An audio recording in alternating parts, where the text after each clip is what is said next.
Sairam restaurant चोरी घटना पर्दाफाश। रायगड़ा पुलिस को मिली सफलता। सायराम रेस्टोरेंट चोरी घटनार पर्दाफाश करिछि रायगड़ा पुलिस। गत 22 तारिख राति रे सायराम रेस्टोरेंट रो मालिक प्राय 3,40,000 टंका सीसी कैमेरा हार्ड डिस्क आदि चोरी होइतिबा नै होटल मालिक एम श्रीनिवास राय रायगड़ा थाना रे लिखित अभियोग करथिले। पुलिस एने एक मामला रुजु करी तदंत आरंभ करथिला।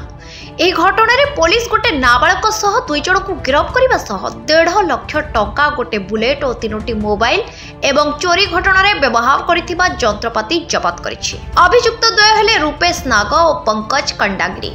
पंकज सायराम होटेल रे काम करुथिले बोली रायगड़ा एसडीपीओ रश्मि रंजन सेनापति सांबादिक सम्मेलन रे सूचना दैछन्ते। एही घटना रे जने नाबालक संपृक्त थिबा श्री सेनापति कहिछन्ते। पंकज कंडागिरी एही चोरी घटनार मास्टरमाइंड थिबा बेले एही घटना रे संपृक्त पिंकू टाकरी फेरार अछि।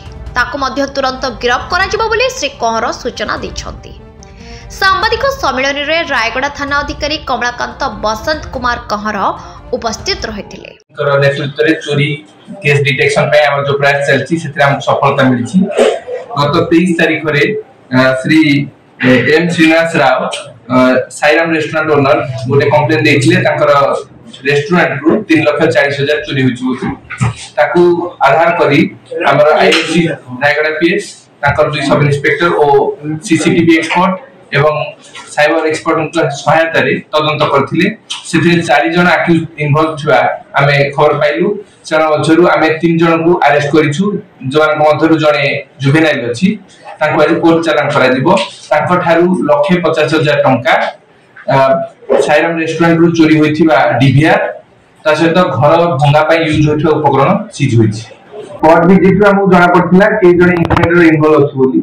तापर सीसीटीवी वेरिफिकेशन रे से समय आमे 2 जन संदिग्ध मूवमेंट नोटिस करथिलु। परवर्ती समय आमे 2 जन को धरी पचाचरा करिया परे ताको ठारू पैसा रि कोरी होइतिला एवं सेमानकर इंटरव्यूशन रे से आ 2 जन अक्यूज कर ना करथिले।